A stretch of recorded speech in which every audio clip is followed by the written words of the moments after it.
Guys, papunta na tayo sa eskwelahan guys. Para kukuha ng national ID. Dito lang kasi inaano guys sa malapit sa amin sa school. 60 person lang din guys, kaya inagahan natin para makaabot pa tayo guys. Yung team ko pala guys, sila Eric, Justin. Tapos na kasi yun guys eh. Nakakuha na sila, dumating na yung ID nila eh. Ako na lang yung wala. Tsaka yung kapatid ko na babae, kasama ko rin pala guys. Actually sa Maynila kasi guys, na-interview na ako, kaso bigla kaming umuwi dito sa atin sa Bohol. Kaya di ko na natapos yung kaya dito lang ako kukuha guys. So tara, let's go. Guys, dito na pala sa barangay hall pala sila guys. Kinancel dun sa school guys kasi may gagawin ata dun. Kaya dito na lang i-held yung sa national ID. Antayin lang natin maya maya guys kasi maaga pa eh. Pero okay na yung nauna guys kaysa mahuli kasi 60 person lang kasi yung nila guys eh. So tara, antay na lang tayo guys.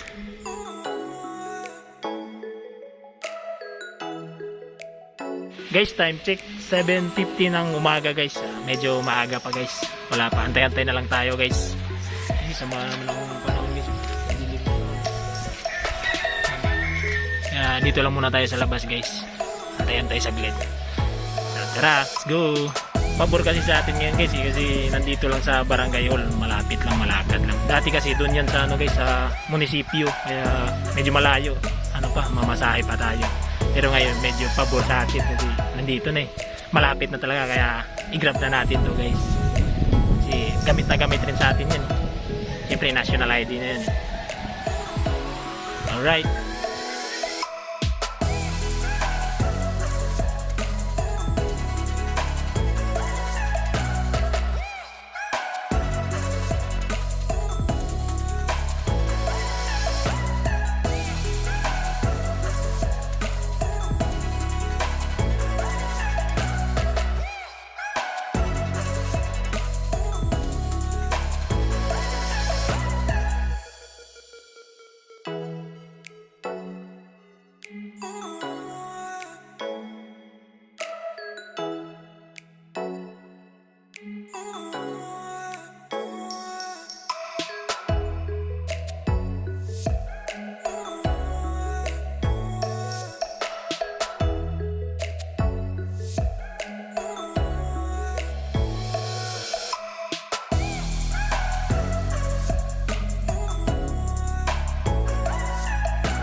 Guys, pauwi na tayo. Tapos na tayo national ID guys. Waiting na lang for deliver guys. Nandito na yung slip natin guys. Hindi lang natin pakita guys kasi confidential to guys. For the safety na rin guys. So, pauwi na tayo. Ayan, sama ko kapatid guys. Tapos na rin yan guys. So tara, kita-kits na lang tayo sa bahay guys. Let's go! Guys, magandang hapon po sa inyo lahat. Dahil maaga tayo natapos nagpa-national ID guys. Gagawin natin guys, pupunta tayo sa dagat. Doon tayo mag-food trip guys. Ihaw-ihaw tayo doon guys. Tama-tama rin guys kasi may bagyo. Para ipakita rin namin sa inyo guys. O titingnan natin kung ano na sitwasyon sa dagat guys kasi may bagyo pa rin. Ang lalaki pa rin ng alon. Kaya doon tayo magpo-food trip. Yan. Bumili na lang tayo ng isda guys kasi di pa rin tayo makapanglambat eh. Kasi syempre may bagyo pa. Yun, kompleto tayo ngayon guys. Eric. Hi guys. Cameraman natin, Justin. John Errol.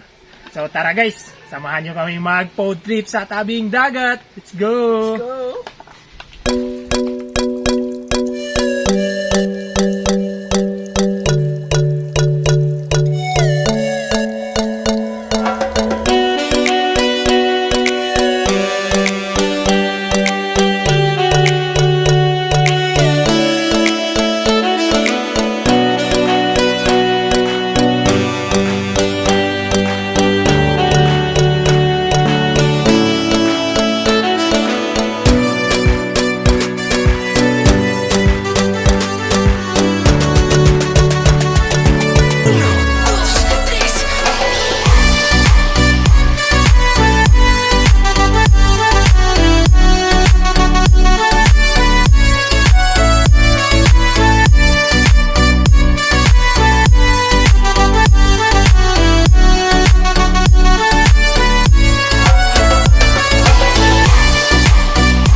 Bumili na lang tayo kanina guys, tamban yan guys.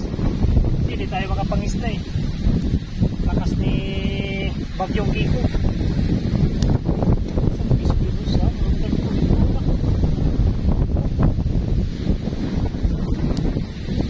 Tamban.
Guys, kakatapos lang natin kumain.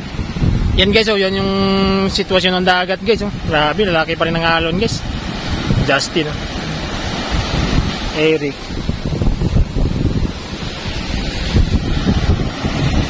Ano ba, ang lakas pa rin ni Bagyong Kiko guys.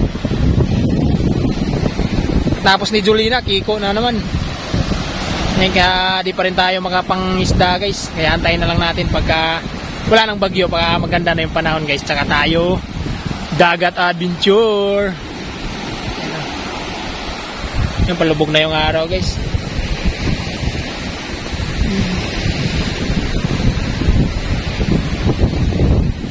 Guys, tapos na yung food trip natin. Yan. Sana po nag-enjoy kayo sa aming video ngayon. Please hit like, share, comment down below, and please don't forget to subscribe. Salamat po!